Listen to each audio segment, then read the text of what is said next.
सर्वांनी यापूर्वी पण सर्वांना प्रथमतः मी भावपूर्ण नमस्कार करते आणि या कार्यक्रमाला सुरुवात करण्यापूर्वी सर्वांना घटस्थापनेच्या खूप खूप शुभेच्छा देते. आणि अदिती मॅडम ना एक आज सरस्वती देवी म्हणून यांना मी संबोधत आहे. तर आता त्यांची मी ओळख करून देते. यापूर्वी तुम्ही सर्वांनीच त्यांची ओळख त्यांना ओळखलेला आहे आणि माहिती मॅडमनी यांच्याबद्दल खूप दिलेली आहे. यापूर्वी त्यांचा आपण कार्यक्रम पण केलेला आहे. तर थोडक्यातच मी त्यांची आता पुन्हा एकदा ओळख करून देते. तर या डॉक्टर आदिती काळमेघ यांचं शिक्षण BA MS झालेलं आहे. DEMS पुण्यातून केलेलं आहे. तसेच MA PhD पण झालेलं आहे त्यांचं. त्यांचा विषय होता मिळून साऱ्या जणी यातील कथांच्या अनुषंगाने स्त्रीवादी साहित्याचा अभ्यास. आता तसं पाहायचं तर या उत्तम कवयित्री पण आहेत, लेखिका आहेत आणि आरोग्य आणि पालकत्व या विषयावरती लेखन पण करतात. दीडदा दीडदा या काव्यसंग्रहाला त्यांना 11 राज्यस्तरीय पुरस्कार मिळालेले आहेत 2023 मध्ये. तसेच समृद्ध पालकत्व याला आठ राज्यस्तरीय पुरस्कार मिळालेले. तसेच आता माझी मैत्रीण आहे ती त्याच्यामुळे जसं माझं कॉलेज झाल्यानंतर मी जॉब करत होते, तसंच आदिती मॅडम पण तिथे जॉब करत होत्या ऍज अ प्रॅक्टिशनर म्हणून. तर तिथे त्यांची आणि माझी ओळख झाली आणि तिथून पुढे आमच्या मैत्रीला सुरुवात झाली. तर त्यातून मी म्हणजे आदिती मॅडमना असं जवळून पाहते तर अतिशय उत्तम गृहिणी आहेत त्या. त्यावेळेस आम्ही अनमॅरिड होतो, पण लग्नानंतरही आमचे कंटिन्युअस म्हणजे आमचं नातेसंबंध चांगले राहिले. थोड्या काळामध्ये आम्ही संसारामध्ये अडकल्यामुळे दुरावलो होतो. पण पुन्हा एकदा विहंगम कडून म्हणा, विहंगम तर्फे आम्ही पुन्हा एकदा कॉन्टॅक्ट मध्ये आलो. तर तसेच या उत्तम गृहिणी आहेत, सुगरण आहेत, खूप सुंदर पदार्थ वेगवेगळ्या प्रकारचे अगदी प्रॅक्टिकली करून दाखवतात आणि करतात खूप सुंदर. त्यानंतर ह्यांचं चित्र म्हणजे सुंदर पेंटिंग पण करतात त्या. क्राफ्ट मेकिंग वगैरे खूप सुंदर आहे. आणि शास्त्रीय संगीताच्या 2 लेव्हल त्यांनी केलेल्या आहेत, झालेल्या आहेत. परंतु काही कारणांमुळे त्यांना पुढे कसं कंटिन्यू करता नाही आला. तर अशा प्रकारे मी त्यांची ओळख तुम्हा सर्वांना करून देते. आता त्यांनी कसं पुढे आता आहेत डॉक्टर, प्रोफेशनली ते डॉक्टर आहेत, त्याचबरोबर इतकं सगळं साहित्यामध्ये त्यांना आवड आहे कशी काय, ते प्लीज तुम्ही सर्वांना सांगा आदिती मॅडम. सुरुवात करू नमस्कार. शकता तुम्ही. नमस्कार. थँक्यू श्रद्धा. छान ओळख करून दिलीस.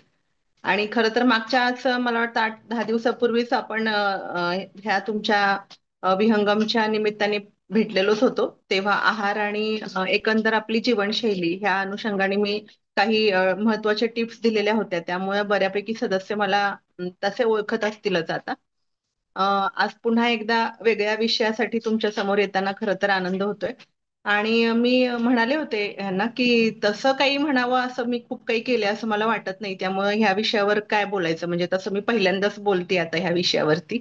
पण चला, जर माझ्या उदाहरणाने कुणाला काही प्रोत्साहन मिळणार असेल, काही जर करायला उत्साह येणार असेल तर मला नक्कीच आवडेल. माझा थोडक्यात सांगायचं तर माझे वडील प्राध्यापक होते. त्यांच्या नोकरीमुळं खूप ठिकठिकाणी फिरावं लागलं. म्हणजे उस्मानाबाद, तुळजापूर, नंतर पाटण, नागठाणे, मेढा आणि शेवटी सातारा, असं सगळे टप्पे पार करत करत इथपर्यंत आलो. तर ह्या सगळ्या फिरण्याबरोबर मला असं वाटतं की त्या त्या प्रदेशातले काही चांगल्या गोष्टी, काही निरीक्षण आपल्याला बघायला मिळतं. तिथले लोक राहतात कसे, जगतात कसे, त्यांचे काही चांगले वाईट गुण, भाषा, ह्या सगळ्याचा आपल्यावरती कळत नकळत परिणाम होत असतो. शिवाय एकाच ठिकाणी फार वेळ राहता न आल्यामुळं जिथं जाईल तिथल्या लोकांशी जुळवून घ्यायचं, त्यांच्याशी मैत्री करायची ही सवय लागली. त्यामुळे असं बिलकुलच झालं नाही की एक ठराविकच माझा ग्रुप आहे आणि मी तिथंच फक्त ओपन होऊ शकते, असं झालं नाही. म्हणजे आजही बघायला गेलं तर खूप वेगवेगळ्या सर्कल मधले माझे फ्रेंड्स आहेत. तर त्याच्या मागं कारण मला हे वाटतं की कसं काय जमतं, असं जर मला कोणी विचारलं तर त्याच्या मागचं कारण मला हे वाटतं की ह्या सगळ्याची पाळंमुळं कुठेतरी बालपणापासूनच झालेली आहेत. नंतर वडील प्राध्यापक होते, त्यांना वाचनाची आवड होती. आई गृहिणीच होती, पण ती सुद्धा खूप चांगलं वाचायची. त्यामुळे मला सुरुवातीचं जे शिक्षण होतं ते खरं तर घरीच त्यांनी दिलेलं होतं. म्हणजे मी डायरेक्ट पहिलीमध्येच गेलेली आहे. तोपर्यंतच्या सगळ्या गोष्टी आईने मला घरीच शिकवल्या होत्या. आणि वाचनाचा एक चांगला संस्कार म्हणजे मला पालकत्वाच्या दृष्टीने पण ही गोष्ट सांगावीशी वाटते, की आपण ज्या काही गोष्टी करत असतो ना त्याचा कळत नकळत मुलांवरती परिणाम होत असतो. म्हणजे माझ्या वडिलांनी मला असं स्पून फिडिंग कधीच नाही दिलेलं. त्यांनी मला छोटी छोटी जी पुस्तकं असतात, म्हणजे आता बालवाडीच्या मुलीला काय असणार, तर त्यांनी मला वयाच्या अगोदरच अक्षर ओळख दिलेली होती, वाचायला शिकवलेलं होतं. शिवाय ते त्यावेळेला अपडाऊन करायचे. आम्ही उस्मानाबादला होतो, ते तुळजापूरला जायचे. तर सकाळी लवकर जायचे, रात्री उशिरा परत यायचे. तर त्यांनी मला एक पुस्तक दिलेलं असायचं. तर ते पुस्तक मी दिवसभरामध्ये वाचून पूर्ण करायचं आणि ते संध्याकाळी आल्यानंतर त्यांना त्यातली गोष्ट सांगायची. म्हणजे आज ज्या वेळेला मी पालकांना बघते की मुलांना सगळं रेडीमेड देण्याचं, म्हणजे प्रोजेक्ट पण पालकच करतील, गृहपाठ पण मुलांचा पालकच निम्मा अर्धा करतील, काही प्रश्न असतील तर प्रश्नांची उत्तरही शोधून देतील, आणि का तर मग मुलांना ते ग्रास्पिंग होत नाही. म्हणजे त्यातल्या जर नोट्स काढण्याची सवय आहे, रेडीमेड नोट्स वापरण्यामुळे स्वतः नोट्सच काढता नाहीयेत, तर ते मला मागे वळून बघताना माझ्या वडिलांचे खूप कृतज्ञता वाटते त्यांच्याबद्दल, की त्यांनी मला हे इतक्या नकळत्या वयात शिकवलं होतं. कारण पुस्तक मी त्यांना वाचून नाही दाखवायचे, मी त्यांना गोष्ट सांगायची. म्हणजे मग त्यातलं नेमकं जे काय असेल तेच मी त्यांना सांगायचे रात्री. दुसरं म्हणजे शुद्ध लेखनाची सवय त्यांनी मला लावलेली होती आणि ते खूप स्ट्रिक्ट होते. म्हणजे नको एवढे स्ट्रिक्ट होते. दोघेही आई वडील दोघं पण, म्हणजे कडक शिक्षा असायच्या नाही ऐकलं तर. त्यामुळे भीतीपोटी ते करावं लागायचं. जर नाही झालं तर मग शिक्षा होणार माहितीये. त्यामुळे ते शुद्ध लेखन करावं लागायचं, पण त्याचाही मला आत्ता खूप फायदा होतो. म्हणजे माझ्या काही मित्रमैत्रिणी मला कलमवाली बाई म्हणतात. इतक्या मला लिखाणातल्या चुका पटकन समजतात आणि त्याचा एक मला प्रोफेशनसाठी उपयोग होतो, की मी प्रूफ रिडिंगचं काम करते. म्हणजे आवड आहे मला ती. सहज लक्षात येतात चुका, छोट्या छोट्या गोष्टी असल्या तरी लक्षात येतात चुका आणि ते सुधरून द्यायला आवडतं. म्हणजे खूप लोक चांगलं लिहितात, पण ह्या चुकांमुळे त्यांच्या लेखनामध्ये त्रुटी राहतात. तर बऱ्यापैकी मित्रमैत्रिणींना मी ते स्वतः स्वखुशीनं दुरुस्त करून देत असते. मग त्याच्यातूनच एका सरांनी मला सुचवलं, की मग जे पुस्तक लिहितात लोक, त्या पुस्तकांमध्ये जे चुका शोधून काढतात त्याला म्हणतात प्रूफ रिडिंग. तर ते का काम करत नाही मग तू? मग तेही आता मी हौसेनं करते. म्हणजे त्या वडिलांच्या त्या शिस्तीमुळं मला आज हा एक आवडीचं काम करता येते मला, की त्याच्यातून मला इन्कम सुद्धा होऊ शकतो. तर वाचनाची सवय तिथं लागली. आणि पुस्तकं सगळ्यात चांगले मित्र असतात, आपण ऐकतोच की ग्रंथांसारखा दुसरा मित्र नाही. प्रत्येक टप्प्यावर आयुष्याच्या ते मदत करतात. आणि आता मी खूप बोलते खरं तर, जेव्हापासून ओपीडी चालू केली तेव्हापासून खूप बोलायला लागलं. पण तोपर्यंत मी खूप शांत होते.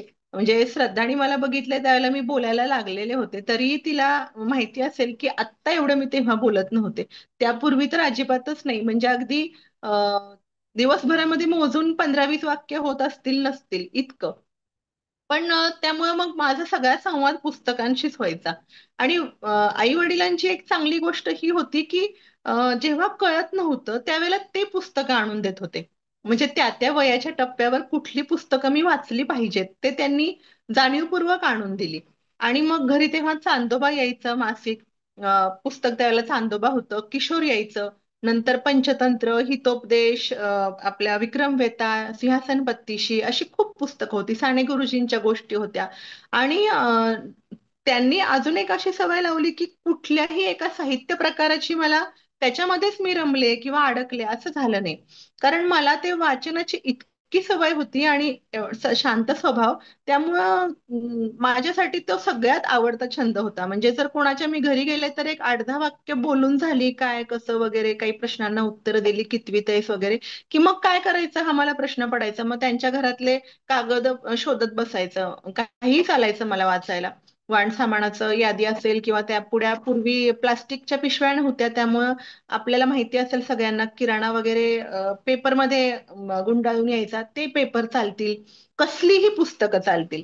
मी जवळजवळ तिथं म्हणजे ज्या ज्या ठिकाणी वडील नोकरी करत असतील त्या त्या ठिकाणची लायब्ररी वाचून संपवायचीच. हे माझ्यासाठी एकदम साधी क्षुल्लक गोष्ट होती. इतकं वाचलेलं आहे. आणि 10वी पर्यंत माझ्या वाचनावर पप्पांचं लक्ष होतं की मी काय वाचतेय. चटोर किंवा थिल्लर काही गोष्टी मी वाचू नये किंवा त्यामध्ये अडकून पडू नये ह्याकडे त्यांचं लक्ष होतं. त्यामुळे आत्मचरित्र, चरित्र, विज्ञान, कथा, कादंबरी, नंतर निबंध, तत्वज्ञान, अध्यात्म सगळ्या गोष्टी मी वाचलेल्या आहेत. त्याचा मला माझ्या आयुष्यामध्ये खूप फायदा झाला. जेव्हा मला त्यांना लक्षात आलं की आता हिची अभिरुची तयार झालीये, ही मोकळं सोडायला हिला काही हरकत नाही, आता ती कुठल्या चुकीच्या दिशेकडे वळणार नाही, त्यावेळेला त्यांनी मला पूर्ण मोकळं सोडलं. मग मला एक दोन वाचनालयांची वर्गणी भरून मला सदस्य करून दिलेलं असायचं. ही जी ठराविक मासिकं घरी यायची ती यायचीच. आणि मग माझ्या चॉईसनं मी पुस्तकं आणायची, वाचायची. वाचलेल्या पुस्तकांवर जर वाटलं त्यांना आणि मला तर आमची काही चर्चा व्हायची. पण अमुक एक गोष्ट माझ्या वडिलांना नाही आवडत आणि मग मी का बरं ती वाचते असं त्यांना कधीच वाटलं नाही. तुझी आवड वेगळी, माझी आवड वेगळी, एवढं सामंजस्य, एवढं भान त्यांच्याकडे होतं. आणि त्याचा खूप चांगला फायदा झाला. म्हणजे विवेकानंद, मला आठवते की मी 12वीच्या सुट्टीत विवेकानंद वाचलेले आहेत. ओशोंची पुस्तकं मी 10वीच्या सुट्टीत वाचलेली आहेत. आणि अर्थात त्या त्या समजेला काय समजत असेल असं मी म्हणत नाही की ते पूर्ण समजलं होतं, पण त्याचा नक्कीच परिणाम झाला पुढच्या सगळ्या आयुष्यासाठी. आणि आपल्या प्रत्येकाच्या आयुष्यामध्ये काही ना काहीतरी अप अँड डाऊन्स येतच असतात. नकारात्मक किंवा अगदी खचून जाण्याचे प्रसंग येतात. ह्या सगळ्या प्रसंगामध्ये वाचलेल्या पुस्तकातल्या काही घटना किंवा आता ओशोंच्या ह्याच्यातले काही धडे असतील, ह्यांचा मला खूप फायदा झालेला आहे. शिवाय अजून एक सवय होती मला की चांगल्या वाचलेल्या गोष्टी आहेत त्या डायरीमध्ये लिहून ठेवायची. त्यावेळेला काही मोबाईल नव्हते, असं आपल्याला फोटो काढून किंवा हे करून ठेवण्याची सोय नव्हती, तर ते लिहून ठेवायचं. अशा माझ्याकडे अगदी 10-12 डायऱ्या आहेत आणि ती माझी सगळ्यात महत्वाची इस्टेट आहे असं मी कायम मानते.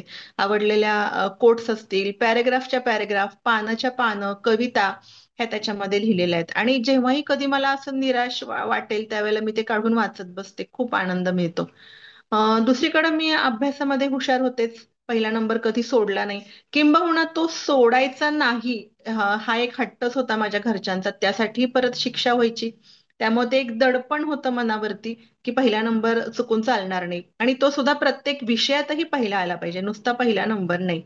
आणि त्यामुळे मी 10वीत बोर्डात आले. 12वीतही चांगले मार्क्स मिळाले. मी मेडिकल साईडला गेले. पण खरी माझी आवड मेडिकलची नव्हती. पण त्यावेळेच्या पालकांच्या डोळ्यासमोर डॉक्टर, इंजिनियर ह्या दोन क्षेत्रांशिवाय दुसरी क्षेत्रच नसायची. आणि माझ्या वडिलांची इच्छा होती की मी डॉक्टर व्हावं. त्यामुळे मला ते त्या साईडला जावं लागलं. त्यामुळे मी डॉक्टर झाले. आणि मग साहित्याची आवड मात्र होती अगदी मला एक प्रश्न आहे, लहानपणापासून. आदिती, हा. एक प्रश्न विचारते, की एवढं साहित्याच्या बद्दल तुला एवढी माहिती होती, सगळं होतं, मग तुला कधी असं या एकदम वडिलांच्या दडपणाखाली तू डॉक्टरांचं हे घेतलेलं आहे, डिग्री घेतलीस, मग तुला हे दोन्ही कसं काय तू मॅनेज केलंस आणि कसं काय तुला त्याच्यामध्ये पुढे चालून आपण त्याच्यामध्ये कॉन्सन्ट्रेशन घेऊन करू शकतो, हे असं एवढा कॉन्फिडन्स कसा काय आला तुला आणि तू कसं काय करू शकलीस ते सांगू शकतेस का? तुलाही माझे वडील माहिती आहेत किती स्ट्रिक्ट होते. आई वडील दोघंही माझ्या हो बाबतीत सारखेच हो हो होते. हो तर हो. मी अक्षरशः जोपर्यंत त्यांचा हट्ट होता डॉक्टर व्हायचं, आणि त्याच्यामध्ये खूप समस्या आलेल्या आहेत माझ्या, म्हणजे प्रत्येक वर्षी काही ना काहीतरी मेजर समस्या आलेल्या आहेत. पण मी ती डिग्री घेतली. 2003ला मी डॉक्टर झाले. माझं रजिस्ट्रेशन सर्टिफिकेट घरी आलं. घरी आलं, मी त्यांच्या समोर ठेवलं. त्यांना सांगितलं की तुमच्या इच्छेप्रमाणे मी डॉक्टर झाले. आता जरा मला माझं आयुष्य माझ्या मनाप्रमाणे जगू द्या. कारण तोपर्यंत मला कुठल्याही म्हणजे स्पर्धेमध्ये भाग घ्यायची परवानगी नव्हती. कुठलंही गॅदरिंग किंवा नाटक बघायचंय, सिनेमा बघायचाय अशी परवानगी नव्हती. काहीच केलेलं नव्हतं. म्हणजे आज जर मी विचार केला तर माझं बालपण, तारुण्य असं मी उपभोगलेलंच नाहीये. काहीच मनासारखं मला करता आलं नव्हतं. तर पण त्यावेळेला एकतर काय होतं की थोडंसं आहे ना, आपण एज्युकेशन आपल्याकडे आलं ना की आपला कॉन्फिडन्स वाढतो. आणि रिस्पेक्ट पण होताच त्यांची इच्छा. आणि त्यावेळेच्या आपण सगळेच जण आपल्या पालकांना खूप दबून असायचो. म्हणजे बोलणं तर लांबच राहिलं, आपण अगदी त्यांच्या नजरेला नजर देऊन बोललोय असंही फार व्हायचं नाही आपल्या बाबतीमध्ये. सांगितलंय म्हणजे ते गुपचूप ऐकायचंच. तर त्यामुळे मी ते केलं. डिग्री असं मी म्हणते तसं स्पष्ट तेच शब्द, अजिबात शब्दाचाही बदल नाही. मी त्यांना म्हटलं आता तुमच्या इच्छेप्रमाणे मी डॉक्टर झाले, आता मला माझ्या मर्जीप्रमाणे जगू द्या. आणि मग मी त्यावेळेला लिहायला सुरुवात केली. आणि तेव्हा होतं एकतर प्रिंट मीडिया होता फक्त, म्हणजे वर्तमानपत्र, दिवाळी अंक किंवा जी काही नियतकालिका निघतील त्या नियतकालिकांमध्ये लिहिता यायचं. तेव्हा काही फेसबुक, व्हॉट्सअप वगैरे असं काही नव्हतं. त्यामुळे काय होतं की संपादक वर्ग जो होता त्यांच्याकडं क्वालिटी ठरवण्याचा अधिकार होता. आणि डिसिजन पण तेच घ्यायचे की येईल का नाही येणार, तुमचं प्रकाशित होणार का नाही, नाहीतर ते जे तुमचं लिखाण आहे ते साभार परतही यायचं. तर त्या काळामध्ये मला अगदी माझा आत्मविश्वास वाढवणारी ही गोष्ट आहे. आणि मला कायम अभिमान वाटतो की मी 2003 मध्ये जस्ट मी पास झाले होते. रजिस्ट्रेशन आलं, मी ओपीडी चालू केली आणि मी लिहायला सुरुवात जेव्हा केली तेव्हा माझ्या 3 वर्तमानपत्रामध्ये माझे सदर चालू होते, म्हणजे कॉलम. आणि त्याला रीतसर मानधन सुद्धा मिळायचं. म्हणजे आपल्या लिखाणामध्ये काहीतरी क्वालिटीज आहेत की आपल्याला मानधन मिळू शकतं. आणि आजही एखादं आपल्याला कॉलम मिळणं म्हणजे दर आठवड्याला ठराविक काळाला, दर महिन्याला, आठवड्याला जे काही ते वर्तमानपत्र किंवा नियतकालिक असेल तुमचा लेख येणार, हे एक असं ह्याला म्हणतो आपण कॉलम. त्यामुळे माझा आत्मविश्वास नक्कीच वाढला. आणि ती मला काहीतरी करायला प्रोत्साहन देणारी गोष्ट होती. नंतर तू मगाशी जे गाण्याचा उल्लेख केलास तर ती पण माझी आवड आधीपासूनच होती. पण घरी तसं वातावरण नव्हतं त्यामुळे ती मागेच पडली होती. मग तेव्हा माझ्या कॉलेजच्या आसपासच एक मॅडम होत्या, ते शिकवायच्या, मग मी त्यांच्याकडे ऍडमिशन घेतली.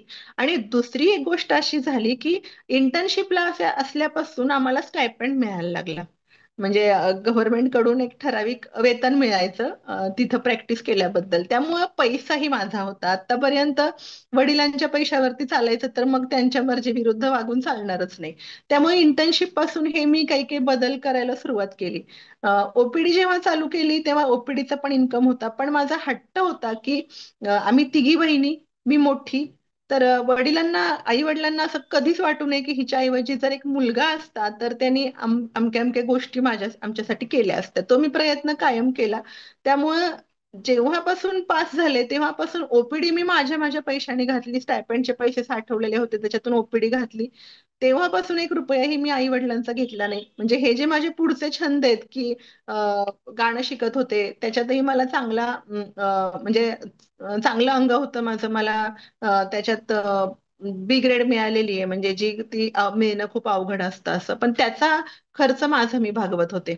नंतर पेपरमध्ये जे लिहित होते त्याच्यातून मानधन मिळायचं, ते होत होतं. मग मी ती पीएचडी करायची ही माझी पहिल्यापासूनची इच्छा होती, म्हणजे स्वप्नच होतं माझं. ते मागे पडलं. आणि तेव्हा मला वाटतं की यशवंतराव चव्हाण मुक्त विद्यापीठ नुकतंच चालू झालं होतं. त्यामुळे तिथून करता येत होतं, पण मला असं शॉर्टकट वापरून नव्हतं करायचं. तर तेव्हा माझी फॅकल्टी चेंज होणार होती. मग मी पहिल्यांदा शिवाजी विद्यापीठाची एंट्रन्स परीक्षा दिली, कारण माझं आतापर्यंतचं शिक्षण सायन्स साईडचं होतं. आणि आता मला पीएचडी करण्यासाठी आर्ट साईडचं हे करायचं होतं. तर मग ती एक एंट्रन्स परीक्षा असते, ती जर पास झाली तर मग तुम्हाला ऍडमिशन घेता येतं. मग ती एंट्रन्स परीक्षा मी पास झाले. त्याच्यानंतर रितसर एक्सटर्नल स्टुडंट म्हणून आपल्या इथं शिवाजी कॉलेजला ऍडमिशन घेतली एम ए मराठीला. आणि ते 2 वर्ष ती पूर्ण केली. मला डिस्टिंक्शन आहे एम ए ला. आणि मग त्याच्यानंतर पीएचडी करायची. तर पीएचडी साठी पण वडिलांचं होतंच की तुला काय उपयोग आहे त्याचा, म्हणजे तू काही प्राध्यापक होणार नाहीयेस. मला शिक्षक होण्याची आवड नव्हती आधीपासूनच. तर तू काही प्राध्यापक होणार नाहीयेस, मग कशासाठी एवढं करायचं. मी म्हणायचे नाही, माझं स्वप्न आहे म्हणून मला करायचंय, त्याचा उपयोग होईल न होईल मला माहिती नाही, पण मला करायचंय. आणि मग मी ते पीएचडी लाही ऍडमिशन घेतलं. आणि त्याचा माझं मात्र वाचन लहानपणापासून असल्यामुळं त्याची तयारी माझी माझ्या मनामध्ये अगोदरच तयार होती. विषय निवडण्याच्या बाबतीत माझ्या गाईडनी मदत केली, पण त्या पण बाबतीत मी अगदी अभिमानाने सांगू इच्छिते की 2 ते 5 वर्ष असा पीएचडी साठी कालावधी असतो. मॅक्झिमम 5 वर्षापर्यंत तुम्ही पूर्ण करू शकता. तर माझी पीएचडी रेकॉर्ड टायमिंग मध्ये 2 वर्षात पूर्ण झालेली आहे. आणि ओपीडी सांभाळत ओपीडी चालूच होती. ओपीडीत एक एक दिवस सुट्टी मिळायची, त्या एका दिवसामध्ये मी इथून पुण्याला जायचे. पुण्याला ते मिळून साऱ्याजणी मासिकाचं ऑफिस आहे. आणि माझा विषय होता, त्यांचा 20 वर्ष पूर्ण झाली होती त्यांच्या मासिकाला. आणि एकूणच स्त्रीमुक्ती किंवा स्त्रीचं तेव्हा आपल्याला माहितीये पूर्वीच्या काळात हुंडाबळी किंवा ह्या गोष्टी खूप घडायच्या. तर त्या सगळ्या विरुद्ध त्या मासिकाने खूप काम केलेले. एकूणच स्त्री जीवनामध्ये जे काही आता बदल दिसतात आपल्याला सकारात्मक त्यामध्ये, तर त्या मासिकाचं एकंदर काम असं ते माझा विषय होता त्यातल्या कथांच्या अनुषंगाने. तर त्यासाठी मला 20 वर्षांच्या त्यांच्या कथा मिळवायच्या होत्या. तर त्यासाठी मला दर शनिवारी एक दिवस ओपीडीला सुट्टी असायची. त्या दिवशी मी पुण्यात जायचे, त्यांचा 1 वर्षाचा तो खंड घ्यायचा, त्यातल्या कथा शोधायच्या, झेरॉक्स करायच्या आणि मग साताऱ्यात यायचं. असं मी किमान मला वाटते की 3-4 महिने मी फक्त मटेरियलच गोळा करत होते आणि त्याच्यानंतर मी ते पूर्ण केलं. पण आधीची पूर्वपीठिका माझ्या डोक्यात तयार असल्यामुळे आणि वाचनाने तेवढी भाषा आणि मन तयार झालेलं असल्यामुळे माझं ते अगदी रेकॉर्ड टायमिंग मध्ये पूर्ण झालं. आणि माझ्या वेळेला पीएचडीला एंट्रन्स नव्हती, एमफिलचे पेपर द्यावे लागायचे आम्हाला. तर त्या पण बाबतीत एक गमतीशीर अनुभव आहे, म्हणजे घटना, की ते पेपर्स दिले. कोल्हापूरला युनिव्हर्सिटीत जाऊन पेपर द्यावे लागणार होते आणि त्याच्यानंतर रिझल्ट आला. माझ्या गाईड खूप वाट बघत होत्या त्या रिझल्टची, कारण जर मी एमफिलचे पेपर पास नाही झाले तर त्या पीएचडीच्या प्रबंधाला काही अर्थ नव्हता. आणि रिझल्ट आला तर त्याच्यावरती 0 दिसला मला. आणि मी असं मला झालं की अरे, आयुष्यात पहिल्यांदा आपण नापास झालो आणि कसं काय, म्हणजे एवढं आपल्याला नॉलेज आहे आणि नापास कसं काय झालो. मी एकदम उदास झाले. मॅडमचा मला संध्याकाळी फोन आला, अगं म्हटलं आज रिझल्ट लागणार होता ना, तुझा रिझल्ट लागला असेल ना. मी म्हटलं हो, पण मी नापास झाले म्हटलं, 0 मार्क्स लिहिले त्यांनी. त्या म्हटलं छे छे, शक्यच नाही, तुला कसे 0 मार्क्स पडतील, दाखव मला काय लिहिले. तर त्याच्यामध्ये मी पाठवलं त्यांना ते फोटो काढून. 2010ची ही घटना. तर तेव्हा त्यांनी बघितलं आणि हसायला लागल्या. म्हटल्या अगं, ही O+ ग्रेड आहे, म्हणजे एक्स्ट्रा ऑर्डिनरी ग्रेड आहे ही. जी डिस्टिंक्शनच्या पण पुढची असते ती तुला मिळालेली आहे, त्यामधून नापास वगैरे नाही झालेली. उलट मी त्यावेळेला ते मॅडमचं आमच्या रिटायरमेंटचं वर्ष होतं, शेवटचं वर्ष. म्हटलं माझ्या आतापर्यंतच्या कारकिर्दीमध्ये तू पहिली स्टुडंट आहेत एक्स्ट्रा ऑर्डिनरी मिळवणारी, आणि रुटीन BA MA वगैरे रुटीन स्टुडंट नसताना सुद्धा. तर त्यामुळे माझ्यासाठी ह्या खूप आनंदाच्या आणि स्वतःला अभिमान वाटण्याच्या आणि शिवाय एकंदर जगण्याबद्दलचा आणि स्वतःबद्दलचा आत्मविश्वास वाढणाऱ्या घटना आहेत ह्या. मग तू आणि पालकत्वाकडे, पालकत्व हा कसा काय, म्हणजे तू तिकडे कशी वळलीस? आता हे सगळं चालू होतं म्हणजे 2000, तुझ्या नंतर 1-2 वर्षानंतर माझं लग्न झालं. 2010 मध्ये माझं लग्न झालं. आणि त्यावेळेला अशा काही घटना घडल्या की दोन्हीकडच्याही घरच्यांचा काही सपोर्ट नव्हता. नंतर ध्यानीमणी नसतानाच अचानक थायरॉइड आणि बाकीच्या जरा शारीरिक तक्रारी होत्या आणि त्याच्यामध्येच प्रेग्नन्सी राहिली. काही कळलं तोपर्यंत दिवसही पुढे निघून गेले होते की काहीच विचार दुसरा करता येण्यासारखं नव्हतं. आणि मग ते कॅरी करायला लागलं. पण त्या सगळ्या ह्याच्यामध्ये खूप एकटेपणाने सगळ्या गोष्टी हँडल केल्या. आणि ओपीडी ऍट अ टाइम चालूच होती. मग जेव्हा साताऱ्यात 2 ठिकाणी ओपीडी चालू होती, ती सकाळी एक संध्याकाळी एक. आणि बाळ झाल्यानंतर बाळाला सांभाळायला कोणी नव्हतं. मग त्यामुळं आम्ही माझ्या मिस्टरांचं नाव आणि आम्ही दोघांनी खूप कसरत केली. पूर्ण वेळ त्याच्याकडे कॉन्सन्ट्रेशन. मग मी काही काळ मधलं लिखाण वगैरे थांबवलं, फक्त घर सांभाळणं. आणि लग्न झाल्यानंतर आपल्याला पुन्हा वेगळ्या पातळीवर स्वतःला सिद्ध करावं लागतं. म्हणजे आपण घरही चांगलं बघू शकतो, उत्तम गृहिणी पण आहोत, उत्तम पत्नी पण आहोत, हे आपल्याला सिद्ध करावं लागतं. तर त्यामुळे त्या सगळ्यात लिखाण मागे पडलं. मग मुलाला सांभाळणं मात्र माझं असं होतं की माझ्या आई वडिलांच्या एकंदर ह्या शिस्तीचा किंवा अतिशिस्तीचा जो काही मला त्रास झालाय, खूप निगेटिव्ह पॅरेंटिंग होतं ते. तर पण माझं वाचन उत्तम असल्यामुळे आणि वैचारिक घडण चांगली झालेली असल्यामुळे मी त्याच्यातून बाहेर पडले, नाही तर शक्य नव्हतं दुसऱ्या कोणाला. आणि एकंदर त्या पिढीतल्या लोकांचं मी बघतच होते की ह्या गोष्टी त्यांच्या खूप चुकत होत्या. आणि आत्ताच मी जेव्हा आजूबाजूला बघत होते त्यावेळेला मात्र नको एवढं मुलांना मोकळं सोडलेलं आहे. म्हणजे त्यांना आम्हाला जे नाही मिळालं ते आपण मुलांना देऊया, ह्या अट्टहासापायी नको ते खेळणी किंवा भौतिक गोष्टी इतक्या दिल्या जातात त्यांना की गरज नसताना.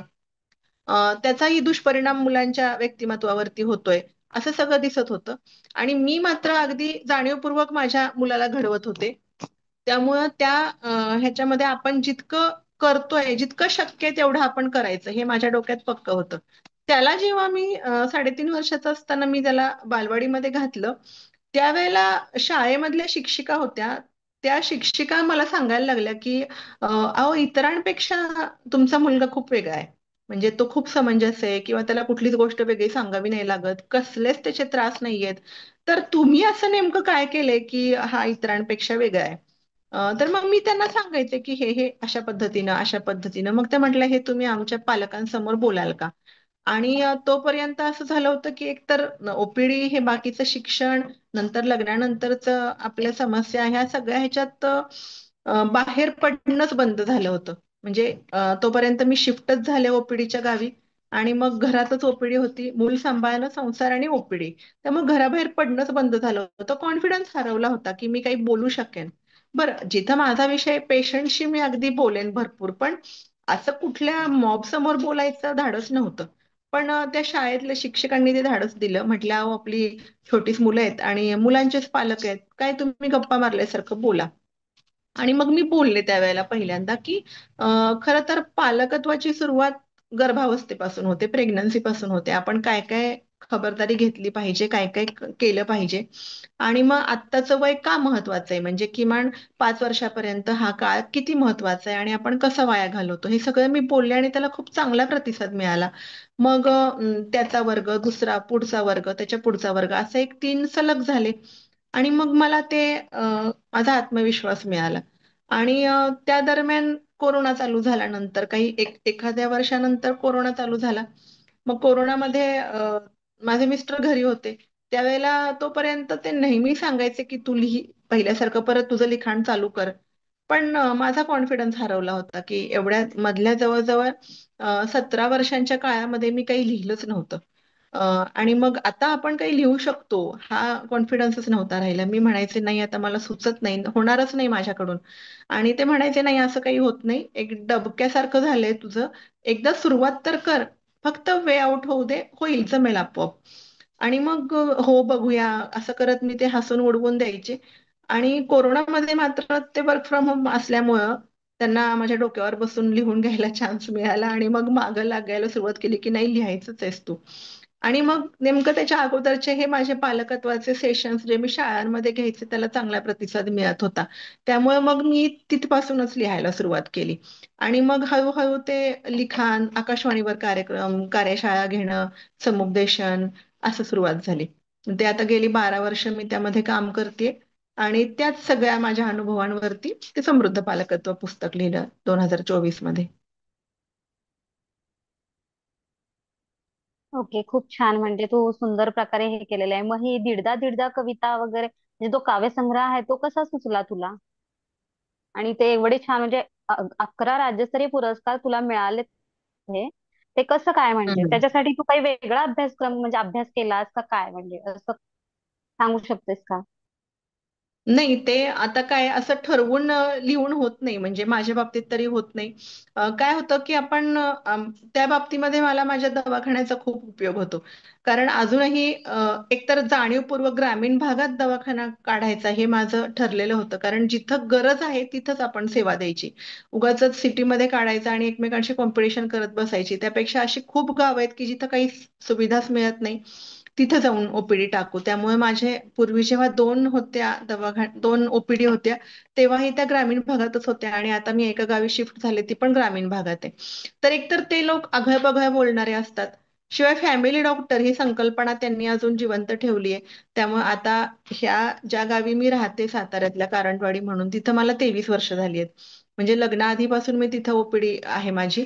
तर माझ्या समोर लहानाची मोठी झालेली मुलं आहेत, आज त्यांची मुलं माझ्याकडे ओपीडी मध्ये येतात, किंवा त्यांना आज मी ते माझं समृद्ध पालकत्व देते. तर त्यामुळे काय होतं की अख्ख्या फॅमिलीची हिस्ट्री मला माहित असते. आणि लोक मनमोकळेपणाने येऊन बोलतात त्यांच्या घरातल्या गोष्टी, त्यांच्या जगण्यातल्या गोष्टी, ते सगळं आपण बघतच असतो. काय बदललंय, विज्ञानाच्या दृष्टीने बदललंय, सोयी सुविधा, राहणीमान, कपडे, त्याच्या अनुषंगाने काही काही संस्कार बदललेत, जगण्याची मूल्य बदलली आहेत. म्हणजे घरं छोटी झाली, ते विभक्त कुटुंब पद्धती, ह्या सगळ्याचे परिणाम आपण बघत असतो. आणि सर्वसामान्य एक माणूस आणि कुणी लेखक किंवा कवी, ह्याच्यामध्ये हा एक फरक आहे की अ, गोष्टी जास्त तीव्रतेने त्यांच्यापर्यंत पोहोचतात, कारण खूप इमोशनल असतो आपण, ज्याला संवेदनशीलता असं म्हणतो आपण. तर त्यामुळे त्या गोष्टी ते फक्त ऐकलं आणि सोडून दिलं असं होत नाही, कुठंतरी मनामध्ये त्या गोष्टी चालू राहतात. मग पहिला म्हणजे खरं तर समृद्ध बालकत्व हेच पुस्तक काढण्याचं पहिल्यांदा माझ्या डोक्यात होतं. पण आहा साळुंखे सर म्हणून साताऱ्यातले मोठे लेखक आहेत, तर त्यांनी मला सुचवलं की नाही, अ, ते पुस्तक वैचारिक काढण्यापेक्षा तू इतक्या सुंदर कविता लिहितेस तर कवितांचं पुस्तक पहिल्यांदा येऊ दे. ती आपली स्वतंत्र अभिव्यक्ती असते. मग कविता संग्रह काढायचा विचार चालू केला. आणि नेहमीप्रमाणे सगळ्या पद्धतीच्या थोड्या थोड्या कविता असं मी केलेलं होतं. पण सरांचंच सजेशन होतं की नको, एकच एक विषय घेऊन काढ. मग प्रेमकविता खूप चांगल्या आहेत तर त्या का नाही काढत. मग असं मला जाणवत होतं, माझ्या भागामध्ये एक फार्मसी कॉलेज आहे, नंतर एक मेडिकल कॉलेज आहे. तर अलीकडच्या मुलांचं नात्यांबद्दलची जी काही आदर किंवा ते गुंतणं किंवा त्याच्याशी आपण कटिबद्ध असतो, आपण एखाद्या नात्याला काय म्हणतो आपण, नात्यामध्ये बांधून घेणं, त्यातल्या सगळ्या गोष्टी निभावणं, हे कमिटमेंट कमिटमेंट कमी झाली असं जाणवतं, की खूप वरवर हे सगळ्या ह्या गोष्टी बघतात. आणि प्रेम ही एवढी वरवरची गोष्ट नाहीये. एकतर आपल्या सगळ्यांच्या जगण्याचा आधारच असतं प्रेम. मग ते माणसांवरचं असेल, मुलांवरचं असेल, आपल्या नातेसंबंधांवरचं असेल, निसर्गावरचं असेल, जगण्यावरचं असेल, हे सगळं प्रेम असल्याशिवाय आपण जगू नाही शकत. ज्यांच्या आयुष्यातलं प्रेम हरवलं ते लोक डिप्रेशन आणि आत्महत्या ह्या गोष्टींकडे जातात. त्यामुळे आपल्या आयुष्यात प्रेमाचं एवढं महत्व आहे. तर त्यावर कविता मग करूया, म्हणजे त्यातल्या तशा विषयावरच्या कविता निवडूया असं केलं. आणि तो एक मागच्या वेळेस मी बोलले होते तसं एक सलग प्रवाह आहे तो. म्हणजे कुठल्या ना कुठल्या रूपामध्ये आपल्या आयुष्यामध्ये प्रेम असतंच. एक टिपिकल आपल्याला बॉयफ्रेंड गर्लफ्रेंडचं प्रेम आहे ती तेवढी सीमित त्याची व्याख्या नाहीये.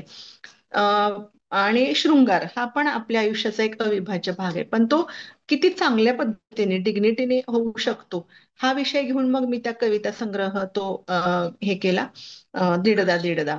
आणि मग तो वाटलं होतं त्यापेक्षा खूप लोकांना आवडला, म्हणजे त्याच्या मागची कन्सेप्ट लोकांना आवडली. आणि 11 जे पुरस्कार मिळालेले आहेत ते महाराष्ट्राच्या खूप वेगवेगळ्या भागांमधून मिळालेले आहेत. त्यामुळे मला त्या गोष्टीच्या अनुषंगाने हा आनंद आहे की महाराष्ट्राच्या त्या वेगवेगळ्या भागांपर्यंत माझी कविता पोहोचली.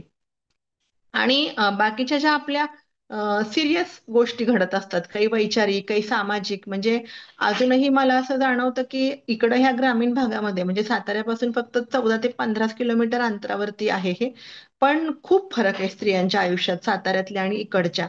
म्हणजे मनासारखं काही त्या जगू शकत नाहीत, बऱ्याचशा गोष्टी त्यांना घरच्यांच्या मर्जीनेच कराव्या लागतात. अगदी आजारी पडलं तरी सुद्धा दवाखान्यात जाण्याचं त्यांच्याकडे स्वातंत्र्य नाहीये. घरच्या कोणाला तरी विचारून तो जर हो म्हणाला घरातला माणूस तर ते येतील, किंवा कुठून तरी काय नाटकच आहे हिचं, काम नको म्हणूनच करते, अशा पद्धतीनं होतं. तर ह्या सगळ्या गोष्टी खूप बघत होते आणि त्या खटकत होत्या मनाला. शिवाय त्याच्याच अनुषंगाने दुसरी गोष्ट अशी होती की हे सगळं जरी असलं तरी जेव्हा काहीतरी अटीतटीचा प्रसंग येतो, म्हणजे घरातल्या कुणाचं निधन झालंय, एखादी दुर्दैवी घटना घडली, त्यावेळेला मात्र ही ग्रामीण स्त्री एवढी पदर खोवून उभी राहते अ, निर्धाराने. ते धाडस मला कधी कधी शहरी स्त्रियांच्यात पण आढळत नाही. मग त्यावेळेला असं वाटतं की अरे ह्या फक्त सुशिक्षित आहेत, सुसंस्कृत का म्हणायचं. आणि दुसरी गोष्ट, त्यांच्यामध्ये ती जी जगण्याची मूल्य आहेत ती आहेत का. म्हणजे आज माझ्या भागामध्ये एमआयडीसी पण आहेत जवळपास, म्हणजे तो सगळा एमआयडीसी भाग आहे. तर खूपशा बाहेरून आलेले पण फॅमिलीज राहतात, काही एकट्या राहणाऱ्या सुद्धा स्त्रिया आहेत. तर नाही, माझं एकच आयुष्य आहे, आपल्याला एकदाच आयुष्य उपभोगायला मिळतं. मी जर काही चूक नाही केली तर मी किती दिवस अन्याय सहन करू, असा विचार करून घरातून बाहेर पडलेल्या, सन्मानाने एमआयडीसीत काम करून कष्टाची मीठ भाकरी खाणाऱ्या सुद्धा बायका इथं आहेत. आणि मुलांना सुद्धा सन्मानाने वाढवतात, त्यांना चांगलं घडवतात. तीच गोष्ट मला शहरात दिसत नाही. लोक काय म्हणतील ह्या भीतीपोटी कितीतरी माझ्या माझ्या स्वतःच्या डॉक्टर आहेत, इंजिनियर आहेत, वकील आहेत, अशा स्त्रिया अन्याय सहन करत बसतात. म्हणजे फक्त दिखाऊ कपडा लत्ता आहे, दागदागिने आहे, स्टेटस आहे, अमक्या अमक्याची बायको आणि वकिलीनबाई, डॉक्टरीनबाई, ह्याच्या व्यतिरिक्त तुम्हाला स्वाभिमान आहे का? म्हणजे जगणं तुमचं स्वाभिमानाचं आहे का, असा प्रश्न पडतो. मग हे सगळं कुठंतरी खुपत राहतं आपल्या मनाला, ते कवितांमधून येतं. मग त्या ज्या सगळ्या कविता आहेत त्या आता जगणं गोंदून घेताना हा कविता संग्रह आता जो मागच्या महिन्यात प्रकाशित झाला त्याच्यामध्ये आलेले आहेत. असा हा लेखनाचा प्रवास. मग तू एवढं सगळं करते, मग त्याच्यामधून तुला फॅमिलीसाठी, तुझ्या सासरकडच्या लोकांसाठी वगैरे तू कसा टाइम मॅनेज करतेस? त्यांच्याकडून काही तुला असं म्हणजे त्रास वगैरे असं काही होत नाही का, की शक्यतो इतक्या बिझी शेड्यूल मधून आपण आपल्या फॅमिलीला पण तेवढाच वेळ देणं गरजेचं असतं. मग तू हे कसं मॅनेज करतेस? त्याच्यामध्ये एकच सूत्र आहे जे पूर्वापार आपण ऐकत आलेलो आहे. ठरवलं की सगळं जमतं. काढायचं म्हटलं की वेळ मिळतो.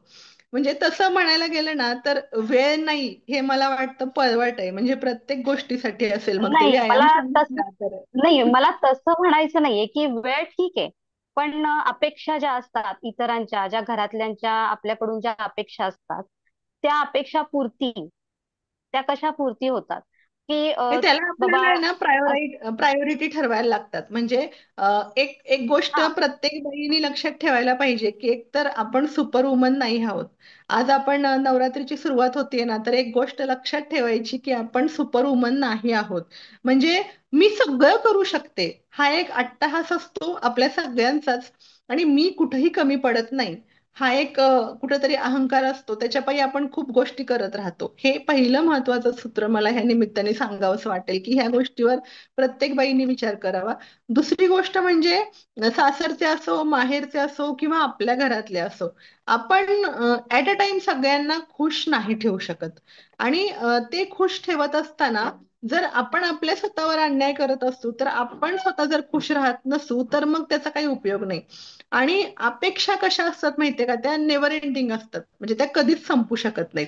आज मी असं केलेलं आहे की ज्या गोष्टी आहेत कर्तव्य ती मी व्यवस्थित करते.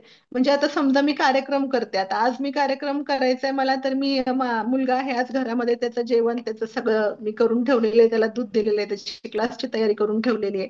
आपण त्या गोष्टी करायच्या. पण आपण बऱ्याचशा बायकांच्या बाबतीत मला हे जाणवतं की स्वतःला वेळ द्यायचाय म्हटलं की कायम मागच्या पायरीवर का बरं.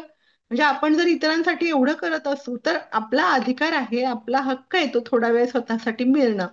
आणि ज्या काही गोष्टी असतात ना त्याच्या बाबतीत आपणच कायम स्वतःला सगळ्यात शेवटी ठेवतो. मग तुम्हीच स्वतःला जर न्याय देत नसाल तर इतरांना काहीच पडलेलं नाहीये तुमच्यासाठी काही करायचं. तसं तर प्रत्येक म्हणजे जन्माला आलेलं बाळ सुद्धा, आम्ही पालकत्वाची आता जी पालकांची शाळा आम्ही घेतो त्यामध्ये आम्ही खरं तर शिकवतो की जन्माला आलेलं बाळ सुद्धा स्वार्थी असतं. त्याला बरोबर कळतं रडलं की आपल्याला पाहिजे ते मिळतं. प्यायचं असेल तर ते रडतच. नंतर एखादा हट्ट करायचा तर ते रडतच.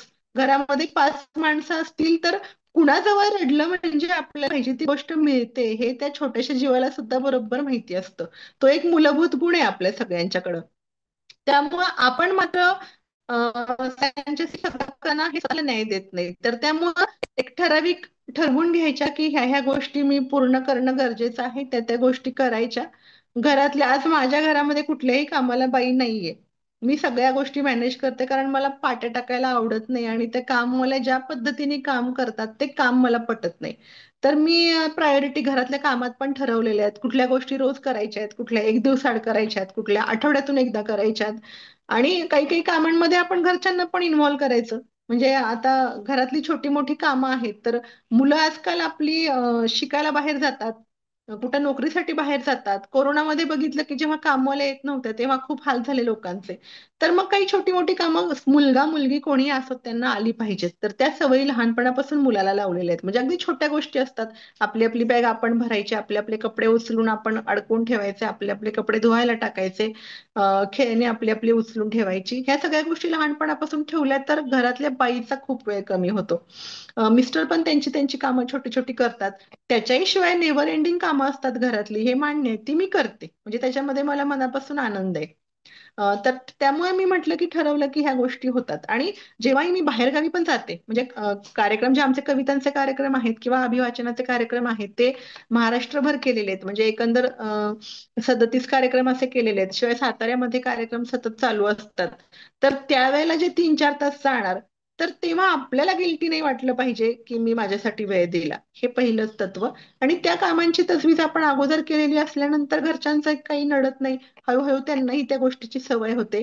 चांगल्या पद्धतीने सवय होते की आपली मम्मा किंवा माझी बायको काहीतरी चांगलं करतेय. आपोआप सगळे कोऑपरेट करतात.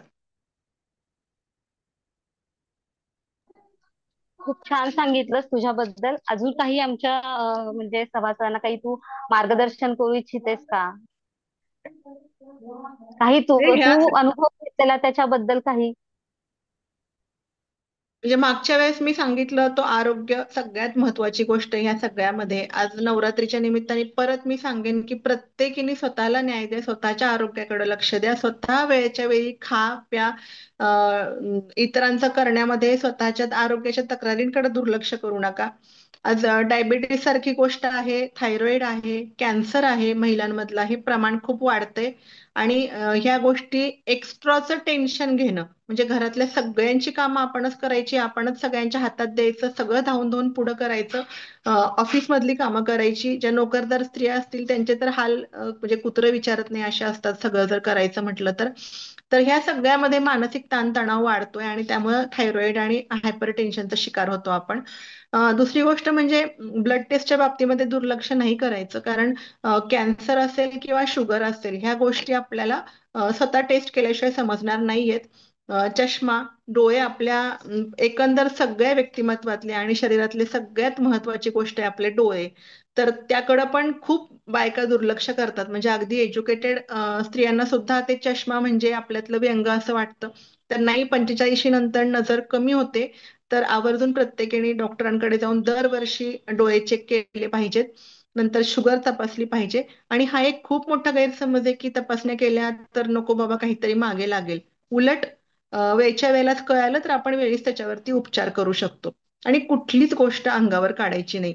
दुसरी गोष्ट, मुलांना सांभाळणं असू दे किंवा घरच्यांना घडवणं असू दे, पहिल्यांदा आपण खुश झालं पाहिजे. म्हणजे ह्या सगळ्या गोष्टींमधून आपण समृद्ध होणं अपेक्षित आहे. त्यामुळे आवर्जून आपल्या आपल्या छंदांना वेळ द्या. आज ना उद्या ज्या वेळेला मुलं मोठी होतात, त्यांच्या त्यांच्या विश्वामध्ये जातात. म्हणजे आता किशोरवयीन मुलांपासूनच मुलं त्यांच्या मित्रांमध्ये रमायला सुरुवात होते. आणि मग त्यावेळेला पहिल्यासारखी ती आपल्यावर डिपेंडंट नसतात. सगळ्या गोष्टी येऊन आईला सांगत नाहीत किंवा सगळं येऊन शेअर करत नाहीत. काही प्रत्येक बाबतीमध्ये आईची मदत लागत नाही. त्या काळापर्यंत जर गृहिणी असतील तर त्यांच्या बाबतीत ही समस्या जास्त जाणवते की मिस्टरही त्यांच्या त्यांच्या बिझनेस नोकरीमध्ये अडकलेले असतात. आणि मग त्यावेळेला ह्या बायकांना एकटेपण खायला उठतं. आणि मग आपली काही गरजच नाही उरली किंवा मला कोणी विचारतच नाही, माझ्याकडे कोणाचं लक्षच नाही, मी नकोच झालेली आहे, असे नकारात्मक विचार यायला लागतात मनामध्ये आणि मग डिप्रेशनला सामोरं जावं लागतं. तर असं होऊ देऊ नका. जाणीवपूर्वक खाणं, व्यायाम आणि कुठला ना कुठला तरी छंद ह्या सगळ्यासाठी वेळ काढा. म्हणजे आज ह्या सगळ्या उद्योगातून सुद्धा मला रांगोळी काढायला आवडते. तर मी रांगोळी काढत असते रोज सकाळची सुरुवात, म्हणजे रोजच्या रोज नाही काढत मी. एक 2-3 दिवस एकदा काढलेली रांगोळी टिकते. पण सकाळी दार उघडल्यानंतर मला बाहेर प्रसन्न वाटतं माझी रांगोळी बघितल्यानंतर. आणि आपल्या मनामध्ये जे काही चालू असतं ते विचार असं काहीतरी करताना कलेमध्ये रमताना निघून जातात. म्हणजे आता गाणं माझं मागे पडून गेलं. पण मागच्या वर्षी माझ्या मिस्टरांनी मला आमच्या अॅनिव्हर्सरीला हार्मोनियम भेट दिली आहे. तर मग मी आता घरच्या घरी ते शिकते. मला जेव्हा वेळ मिळेल त्यावेळेला मी त्याच्यावरती गाणी वाजवायचा प्रयत्न करते. म्हणजे प्रत्येक गोष्टीचा काहीतरी व्यावसायिक किंवा असाच उपयोग झाला पाहिजे असं काही नाही. काही गोष्टी आपण स्वतःसाठी करायच्या. तर विणकाम मला आवडतं. म्हणजे बऱ्याचशा माझ्या मित्रमैत्रिणींच्या मुलांना मी स्वतः विणून स्वेटर, टोपी सेट असा दिलेला आहे, फ्रॉक वगैरे विणलेले आहेत. नाही म्हटलं तरी 400-500 आयटम मी सहज विणलेले आहेत. शेवटी ऑर्थोपेडिकची ट्रीटमेंट घ्यावी लागली, खांदा दुखतोय म्हणून, तेव्हा कुठं हे थांबलंय. पण ह्या गोष्टींनी खूप आनंद मिळतो, तो आपण शब्दात नाही व्यक्त करू शकत. त्यामुळे ह्या गोष्टींसाठी प्रत्येकीने वेळ काढला पाहिजे. आणि आंतरिक आणि बाह्य ह्या दोन्ही सौंदर्याचं महत्व आहे. फक्त बाह्य सौंदर्याकडे एवढं लक्ष दिलं जातं की आंतरिक सौंदर्य बघितलं जात नाही. ते वाचन, मेडिटेशन, व्यायाम, काहीतरी सामाजिक कार्य करणं, ह्यामधून ह्या गोष्टी साध्य होतात. त्यामुळे ते करत राहायला पाहिजे. त्याच्यातून मिळणारा आनंद शब्दात नाही व्यक्त करू शकत आपण. खूप छान सांगतेयस आणि सांगितलंय सगळ्यांना खूप सुंदर म्हणजे एक मार्गदर्शन पण मिळालंय तुझ्या थ्रू. तुझी कहाणी पण ऐकली. आणि एवढं सगळं सांभाळत असताना, एवढं सगळ्या गोष्टी करत असताना आपल्या फॅमिलीला पण तू खूप छान प्रकारे टाइम देतेयस. हे सगळ्यात महत्वाचं शिकण्यासारखं मिळालं. आणि आता नवरात्रच आहे तर स्त्री शक्ती ही किती महत्वाची आहे. आपल्या स्वतःची काळजी घेऊन तिनं किती पुढाकार घेऊन सगळ्या गोष्टी करायला हव्यात. हे खूप छान पद्धतीने तू सांगितलंस. खूप खूप धन्यवाद तुझे. अगदी सरस्वती मातेप्रमाणे तू अगदी त्याच्यामध्ये म्हणून तुला ते नाव पण खूपच म्हणजे हे होत आहे. काय म्हणतात त्याला, कनेक्ट होत आहे. खूप सुंदर सांगतेयस. धन्यवाद तुझे. आणि तू एवढा वेळ द्या थँक्यू. आमच्यासाठी, एवढ्या बिझी शेड्यूल मधून आमच्यासाठी वेळ दिला त्याच्याबद्दल खूप खूप धन्यवाद. Madam thank you. काही आणि बोलायचं आहे फक्त का तुम्हाला? जाताना मी एकच सांगेन की मोबाईल किंवा सोशल मीडियावरती वेळ घालवू नका. एका कामाव्यतिरिक्त महत्वाच्या गोष्टींव्यतिरिक्त वेळ घालवू नका. काही ना काहीतरी शिका. म्हणजे आज वयस्कर लोकांमध्ये अल्झायमर किंवा विस्मरणाचं प्रमाण हे इतकं वाढतंय, त्यासाठीचा पण एक उपाय आहे की नवीन काहीतरी शिकणं. त्यामुळं काहीतरी शिका आणि म्हणजे अर्थपूर्ण आयुष्य जगा. थँक्यू. मंगल मॅडम, तुम्हाला काही मॅडम, हा बोलायचंय का? मॅडम, धन्यवाद. हा. तुम्ही खूप छान सांगितलं सगळं. महत्वाचं मला आवडलं, स्वतःसाठी वेळ काढा. जे 80-90% स्त्रिया देतच नाहीत, घरात बसलेल्या स्त्रिया. तर हे फार महत्वाचा संदेश आहे. मला एक प्रश्न विचारावा वाटतो की जसं तुमचे पॅरेंट्स कडक होते, या हम्म. कडकपणामुळेच तुमचे काही गुण फुलले शेवटी, असं नाही म्हणता येणार का? म्हणजे इच्छा दाबल्या गेल्या आणि तुम्हाला काही गोष्टी करून नाही दिल्या गेल्या. कारण आपण जसं म्हणतो एखाद्याला की सांगू नको कोणाला, की नेमकं सांगितलं जातं, किंवा हे करू नको हम्म. म्हटलं मुलांना की ते केलं जातं. तसं तुम्ही थोडंसं अनालिसिस केलं तर तुमच्या बाबतीत तसं घडलं का, असं मला हवंय. की ज्या वेळेला हे करू नको, ते करू नको, स्टेजवर कार्यक्रम करू नको, गॅदरिंग मध्ये भाग घेऊ नको, त्यामुळे या गोष्टींना तुम्हाला नंतर फार ओढा झाला का? असं काही वाटतंय का तुम्हाला? कारण पालकत्वावर तुम्ही खूप बोलता, म्हणून मुद्दाम हा प्रश्न नाही मी नाही. ते तुम्हाला. उलट उलट मी ह्या अनुषंगाने उलट सगळ्या पालकांना म्हणेन की असं करू नका. कारण काय होतं ते तर की मी आहेच आहे, तेव्हा त्या पॉइंटला येतेच आहे मी. त्या पॉइंटला मला अ, यायचंच आहे, पण आधी मला तुमच्याकडनं हे बारीक निरीक्षणातून कुठून तरी तुम्ही नाही, विचारा त्या काय अंतरंगाला. होतं की त्या त्या गोष्टी होत्याच. आणि त्या पण आता समजा उदाहरण म्हणून की मला नंतर तेवढा कॉन्फिडन्स आला होता. म्हणजे जे मी म्हटलं की डिग्री हातात आली, इन्कम इन्कम सुरू झाला, तो कॉन्फिडन्स आला होता की माझ्या गोष्टी मी करणार. पण बऱ्याचशा म्हणजे 100 मधल्या 90 बायकांमध्ये तो कॉन्फिडन्सच नाहीयेत. आणि मग त्यांचं त्या सगळ्या गोष्टी मनातल्या मनातच दडपल्या जातात. दुसरी गोष्ट अशी असते की लग्नानंतर बाईचं आयुष्य पूर्ण बदलतं. म्हणजे आजही ती वस्तुस्थिती आहे. लग्नानंतर आपल्याला कसं सासर मिळेल किंवा जोडीदार कसा मिळेल ह्यावरही खूप गोष्टी डिपेंड असतात. आता तसं नाही, माझ्या मला जरा वेगळ्या नाही नाही, हेतूने मी तुम्हाला तुम्हाला प्रश्न पाहिजे तो विचारला. प्रश्नाचंच मी उत्तर देते. 2 मिनिटं. हा. काय बर. होतं हा. की आता माझ्या मिस्टरांनी मला सपोर्ट केला. तर हा. जर ते नसतं झालं तर त्या गोष्टी मला दडपल्याच गेल्या असत्या. म्हणजे हो. त्या गोष्टी हो. तुम्हाला जे वाटतंय ना की त्यामुळे त्या फुलल्या, तर तसं नाही, नाही झालं. त्यामुळे फुलले नाही, असं नाही होत नाही म्हणायचं. ते. हं. तसं नाही त्यामुळे होत म्हणजे फुलल्या नाही असं बऱ्यापैकी. म्हणायचं. मला जरा वेगळा पॉइंट थोडासा हे करायचा आहे, की जसं आता माझं माझ्या उदाहरण बरोबर देईल. आमच्या बरोबर पालकांची शाळामध्ये 2 सायकोलॉजिस्ट आहेत. सॉरी, एक सायकोलॉजिस्ट आहेत आणि एक काउन्सिलर आहेत आणि एक चाइल्ड सायकोलॉजिस्ट आहेत. तर आम्ही पहिल्यांदा आमच्याच आयुष्याबद्दल बोललो, कारण आपली ओळख कशी काय होणार त्याच्याशिवाय. हम्म. तर त्यामध्येही हा पॉइंट परत आला की अ, हे फक्त किंवा मोजक्या अगदी तुझ्यासारख्याच लोकांच्या बाबतीत होऊ शकतं. एरवी ह्याचा परिणाम कुठेतरी डिप्रेशन आणि ह्याच्यातच झाला असता, आत्मघात करण्यात. आणि सांगायला मला काही कमीपणा नाहीये की माझ्याही मनामध्ये आत्महत्येचे विचार खूप वेळा येऊन गेले होते त्या काळामध्ये. मला खूप ओव्हरकम करावं लागलंय त्या गोष्टींना. त्यामुळं असं नाही होत. म्हणजे ते फक्त आणि फक्त पुस्तकांमुळे त्या गोष्टींना मला सामोरं जाता आलं. आणि नाही होत तो जो तसं. काळ आहे, माझ्या आता समजा माझा मुलगा 9वीत आहे. तर ज्या काही माझ्याकडं आता माझ्या दवाखान्यामध्ये मी त्याला कायम सांगते की माझ्या दवाखान्यात फक्त माझं दवाखान्याचं रजिस्ट्रेशनचं सर्टिफिकेट लावलेलं आहे. एरवी मी पहिल्यापासून कायम पहिला नंबर काढलाय किंवा ह्या सगळ्या गोष्टींना माझ्या पेशंटना माहिती आहेत ना, माझ्या मित्रमैत्रिणींना माहिती आहेत ना, कोणाला माहिती आहेत. म्हणजे त्या गोष्टींनी असं काही फरक पडत नाही. म्हणजे तुम्ही पास व्हा, पहिल्या 10त या किंवा पहिल्या नंबरमध्ये या. पण त्या सगळ्यामुळं बालपण करपून जातं. तो काळ परत येत नाही. म्हणजे आज मी माझ्या मुलाला मी जर ठरवलं की चला मी आता खेळते, नाही होत ते. कारण तो काळ गेला किंवा कॉलेजमध्ये असतानाच काही गोष्टी आपण करत असतो, की कॉलेजच्या मुलींबरोबर काही भटकणं असेल, एखादा सिनेमा बघणं असेल. म्हणजे मी माझ्या आयुष्यातला बघितलेला पहिला पिक्चर जीवन एक संघर्ष आणि दुसरा देवदास. एवढे 2च पिक्चर मी लग्नाआधी बघितलेले आहेत. पहिला आयुष्यातला बर्फाचा गोळा माझ्या नवऱ्याबरोबर लग्नानंतर मी खाल्लाय. म्हणजे ह्या ज्या गोष्टी आहेत ना, त्या ज्या मिस होतात, त्या नाही परत आपण हे करू शकत, रिव्हर्स करू शकत. नाही, ऍक्च्युली तुम्ही म्हणताय ते खरं आहे. माझ्या बाबतीत तसंच घडलं. माझे आई वडील सुद्धा शिक्षक असल्यामुळे खूप कडक कडक धाकात वागवलं. म्हणजे एक उदाहरण देते की एकदा जेवायला वाढलं नव्हतं टेबलवर, म्हणजे कुठं बाहेर, तर खूप मारलं. आणि मग ते टेबलवर पण वाढताना प्रत्येक गोष्ट ही अशीच वाढायची, तशीच वाढायची, 10 वेळा गरमच करून वाढायची.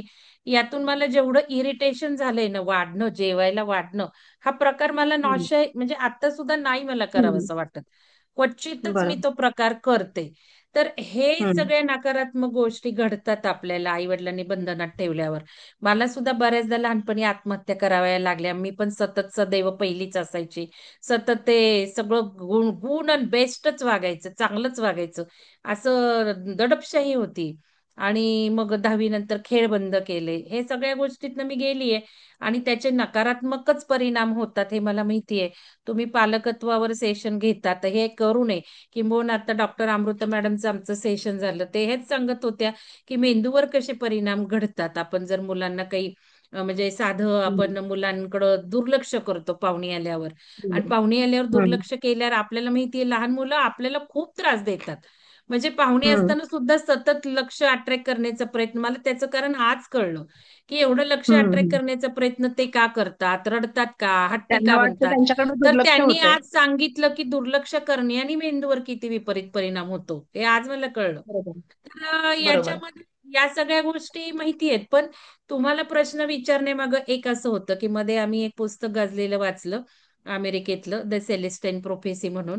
खूप गाजलंय ते अमेरिकेत पुस्तक. तर त्याच्यात ऑथर म्हणतो की आपल्या पॅरेंट्सनी आपल्याला कसं वागवलं, म्हणजे जसं तुम्ही आता बारीक उदाहरणं दिली, किंवा माझ्या हम्म. मनातही खूप गोष्टी बसल्यात त्या, आणि माझ्या मुलाला मी हम्म. त्याच गोष्टींचं स्वातंत्र्य दिलं की जिथे जिथे हम्म. मला हे होतं, बंधनं होती किंवा स्ट्रिक्ट होतं, त्या त्या गोष्टीत मुलाला खुलं ठेवलं. तर तो हम्म. ऑथर असा म्हणतो की आपल्या लहानपणात जायचंय सगळ्यांनी, जर आपल्याला कॉन्शियसनेस वाढवायचं असेल, चेतना वाढवायची असेल तर. आणि आपल्या आई वडिलांचं कुठं आपल्याला खटकत होतं ते काढायचं. आणि हम्म. त्यांनी काही असे पॉइंट्स म्हणले की आपला जन्म त्यासाठीच असतो, त्यांचे फिल इन द ब्लँक्स भरण्यासाठी असतो, किंवा त्यांनी जे काही करून दिलं नाही किंवा ते जे काही करू शकले नाहीत ते करण्यासाठी हम्म. आपला जन्म असतो. म्हणजे आता आपल्याला आपली पॅशन शोधायची आहे म्हणा, किंवा आपला सोल प्रोग्राम शोधायचा, तर त्या अंतरंगात कसं जायचं त्यासाठी त्यांनी हे म्हटलेले की आई वडिलांमध्ये जा. कारण आपण आई वडिलांना मागून घेतो आपला सोल आणि आपण त्याच आई वडिलांना सिलेक्ट करून येतो. यामध्ये आपल्या सोल प्रोग्रामचं काही रिलेशन्स असतं. तर जिथे नकारात्मक आई वडील वागलेले आहेत तिथे तुम्ही इव्हॅल्युएशन करा आणि तुम्हाला तुमचं खजिना सापडेल की तुम्हाला काय करायचंय. मग माझा तुम्हाला प्रश्न विचारण्यामागं थोडस ते होतं. ठीक आहे, ते झालं नाही तसं डायरेक्ट नसेल, पण कुठंतरी ऑथरनी सांगितले की हे तुम्हाला सापडेल आणि तुम्ही त्या गोष्टी करा. त्या गोष्टींसाठीच तुम्ही आलेला आहात, जे आई वडील करू शकले नाहीत. जसं आपण आता मुलांना आपण या गोष्टी स्टिक करत नाही कारण आपण भोगलोय, आपल्याला माहितीये. तर तसं हम्म. त्या दृष्टीने मला थोडस असा प्रश्न विचारायचा होता. तर नाही, ठीक आहे, ते काही अजून मी कोणाला काही पुस्तक प्रश्न वाचलं नाही. विचारायचे असतील तर बघा. हा, हा, बोला. हा, म्हटलं मी काही ते पुस्तक वाचलं नाही, पण ओव्हरऑल एक पालकांचं ते नेहमी जाणवतं. पण माझ्या हम्म. बाबतीमध्ये त्यांचं असं अपेक्षा पूर्ण करा असं नव्हतं, पण ते कायम असंच असलं पाहिजे आणि तसंच असलं पाहिजे. आता तेच की मी दोन्ही तेच. करते, म्हणजे मी प्रॅक्टिस ते पण म्हणजे चालू आहे, कार्यक्रम स्ट्रिक्टनेस पण ना, करते, त्या स्ट्रिक्टनेस, सगळ्याच गोष्टी. वागण्याची शिस्त. अपेक्षा म्हणजे काय, वागण्याची हम्म. शिस्तच होती ना ती. नाही नाही, काही जेवायला लोकांचं मीठ असं असतं. इथेच आता पाहिजे, कालही आमच्या लोणचं इथेच पाहिजे. पालकांच्या शाळेमध्ये एकाने उदाहरण सांगितलं की आत्ताही असे पालक आहेत की नाही, शाळेतल्या तिसरीतल्या मुलाला मार्क्स नाही पडले म्हणून एवढं मारलं की बेशुद्ध पडेपर्यंत. म्हणजे हो हे ना, ते तर आत्ताही आहेच आहे. घडणाऱ्या गोष्टी आहे. किंवा आहेत IIT आहेत. लाच जायचंय, IIM लाच जायचंय, मग तू हाच हो. क्लास लाव. म्हणजे 8वी पासून मुलांना IIT चे क्लासेस आहेत. हे आठवी नाही अतिशय कारण मॅडम, 5वी पासून आहेत, 5वी पासून. मी आता माझ्याकडे त्यांना अजून तेवढं एक्स्ट्रीम त्यांना उदाहरण मी नाही आलं. मूर्ख बायकाच म्हणायला लागलीये. खरोखर मी मूर्ख म्हणजे बायका त्या या शब्दात त्यांचं आपल्याला जे धिक्कार नाही करते. जमलं ते मुलांनी जे करावं पॅरेंट्स ह्याचा इतका IIT साठी अट्टाहास आहे. मुलांना मागं लागलेत ना, त्यांचा धिक्कार करत असते मी. कारण स्वतः काही नाही पण करू शकत नाहीत. पण नाही केवढं त्याचा त्याचा लादायचं दुसरी त्याच्यावर, केवढं दुसरी गोष्ट लादायचं. काय आहे माहितीये का, अशा ठिकाणी कितीतरी हजारोत मुलं बसतात, त्यातल्या फक्त सक्सेस स्टोरी आपल्यापर्यंत येतात. पण जे प्रत्येक फेल्युअर आईला मुलं स्टोरीज आहेत आपलं त्या खूप येत नाही. बुद्धिवान वाटतं ना. नाही पण त्या फेल्युअर स्टोरी आपल्यापर्यंत येत नाही. ती सगळी मुलं आयुष्यात यशस्वी नाहीयेत. किंवा इव्हन जे लोक असे IIT झालेले आहेत त्यांनी नंतर प्रोफेशन बदललेले आहेत, अशी पण खूप उदाहरणं आहेत. म्हणजे तेच ते सांगते. करून त्यांचं मानसिक हे नाहीये, पण ते मग पालकांना मारून बुटकून केल्यामुळे होतं ना हे. केलं साधं एक आहे होतं. मॅडम, जो कोचिंग क्लासला जाताना सुद्धा तो सिलेक्ट झाला, ती सिलेक्ट झाली असं म्हणतात हे आई वडील. त्यांचे डोळे उघडे असतात की हे त्यांचे कोचिंग क्लासेसच्या सीट्स भरायच्यात, म्हणून त्यांनी तुमच्या मुलांना सिलेक्ट केलेले. हे थोडं आणि बघायला एका पाहिजे ना. एका एका एका मुलाचे फोटो 3-4 कोचिंग क्लासवाले लावतात. मग कळत नाही की ह्यांनी नेमका कुठला क्लास लावलाय. किंवा हे आजकाल शिक्षणाच्या बाबतीमध्ये हे एक कार्टून आहे खरं तर, एक असं की एक बेडूक, एक वाघ, एक चित्ता, एक माकड, एक मासा, हत्ती, हे सगळ्या जणांना एका शर्यतीमध्ये उभं केलंय आणि त्यांची धावण्याची शर्यत लावली. हम्म. तर अशी सध्याची कंडिशन आहे. मी ज्याला जे आता येईल तेच माझ्या करेल. माझ्या प्रोफेसर ह्याच्यात मध्ये मी कारकिर्दीत हेच ऑब्झर्वेशन केलं. जे गोल्ड मेडलिस्ट मुलं असतात, जे युनिव्हर्सिटी रँकर असतात, ते पुढे आयुष्यात काही करू शकत नाही. आणि तुम्ही जे केलं, मी पण जे केलं, ते खूप जीवनाचा आनंद घेत घेत केलं सगळं. आणि हा आणि फार त्याच्याही महत्वाचा पेक्षा भाग आहे. जीवनाचा आनंद त्याच्याही घेता पुढे आला पाहिजे जाऊन ना, आपल्या म्हणजे आवडीनिवडी जपल्या पाहिजेत. हा एक्झॅक्टली, म्हणजे आता आपण काहीतरी करतोय, पण आज आजूबाजूला माझ्या इथं मी जर खेड्यातल्या बायका बघितल्या तर त्या सुद्धा त्यांच्या तेवढ्याशा तुकड्यामध्ये, म्हणजे त्यांच्या आयुष्यात एक तुकडाच असतो तो आयुष्याचा, सगळ्यांची बंधनं सांभाळून हे करून जगायचं सगळ्यांच्या मर्जीने, पण तरी सुद्धा त्यात पण ते आपला आनंद शोधतात. तो आला पाहिजे हो, आपल्याला शोधता. हो, म्हणजे हो. मग तुम्ही किती एज्युकेटेड आहात आणि किती काय ह्याच्याशी अर्थच नाही उरत त्यावेळेला, ज्या खरंय. जगण्याची मर्म त्या लोकांना समजलेली असतात. खरंच आहे. त्यामुळं सुशिक्षित असण्यापेक्षा सुसंस्कृत असणं महत्वाचं आहे. जे खूप हम्म. अडाणी बायका आपल्या मुलांना खूप चांगल्या पद्धतीने समजून घेतात, सगळ्या पद्धतीने सपोर्ट करतात, त्यांना भरभरून कसं जगावं हे शिकवतात, की ज्या अगदी सुशिक्षित पालकांकडे सुद्धा बघायला नाही मिळत. तर जगता आलं पाहिजे. आनंद हम्म. एकदाच आयुष्य मिळतं, ते भरभरून आनंदाने रोजच्या क्षणाचा आनंद घेत जगता आलं पाहिजे. हे सगळ्यात महत्वाची गोष्ट आहे. खरंच छान. कोणाला विचारायचे आहेत का प्रश्न? कोणाला शंका काही विचारायचंय का? अजून काही जाणून घ्यायचंय का? विचारा, बोला. मला काय छान खूप वाटलं ते सांगा. हा. मला खूप छान वाटलं डॉक्टर आदिती, तुमचं पहिलं खूप खूप कौतुक. आणि तुम्ही तुमचं थँक्यू. लहानपण सांगितलं, त्याचं सगळं आम्हाला आमचं लहानपण सगळं आठवलं, की कदाचित ही अशी आपली पिढी अशीच होती. आईवडील खूप बरोबर. खूपच कडक, किंवा कारण की त्यांच्या आईवडिलांनी पण त्यांना हेच संस्कार दिले होते असं मला वाटतं, हम्म. की हे असंच राहायचं, हे असंच करायचं. आणि ही जी स्वातंत्र्यानंतरची आलेली पिढी होती ना, ही त्याच्यामुळे त्यांचं सर्व्हायव्हलचा पार्ट, म्हणजे मी हा आत्ता विचार करते अर्थात, की हे लोक असे का झाले. तर तो सर्व्हायव्हलचा पार्टमुळे पण त्यांना तो प्रॉब्लेम, किंवा माझे वडील कर्नाटकातून महाराष्ट्रात आले त्यांच्या शिक्षणासाठी किंवा त्यांच्या नोकरीसाठी, पण ते असंच, माझं लहानपण सेम असंच गेलं जे तुम्ही सांगितलं तेच. पण मला वाटतं तुमच्या आयुष्यामध्ये हा जो सकारात्मक जो भाग आला, त्यातला जास्त क्रेडिट हे तुमच्या पुस्तकांना जातं असं मला वाटतं, की नक्की नक्की. मी पण असंच खूप पुस्तकं वाचली आणि आत्महत्याचे विचार असेच आले. आणि ते सगळं आठवलं, इंजिनियर किंवा डॉक्टर नाही झाला तर तू जगण्यासाठी लायकच नाही, अशा स्थितीत आपण होतो. आणि बरोबर. खूप छान. पण खरं ही लढाई आपण केली म्हणून कदाचित इथपर्यंत आलो. आत्ताच्या मुलांना वेगळ्या टाईपची लढाई आहे. त्यांच्याकडे सोशल मीडियाचं डिस्ट्रॅक्शन प्रचंड मोठं आहे, जे आपल्याकडे नव्हतं. सो खूप छान काम करताय आणि खूप खूप कौतुक आणि अभिनंदन तुमचं. थँक्यू. थँक्यू. थँक्यू. थँक्यू. धन्यवाद शुभांगी मॅडम. अजून कोणाला बोलायचंय? ठीक आहे. धन्यवाद मॅडम. आदिती मॅडम, दोन्ही वेळेला तुम्ही वेळ काढलात आणि आमच्यासाठी भरपूर ज्ञानाचा भंडारा ओपन केलाय.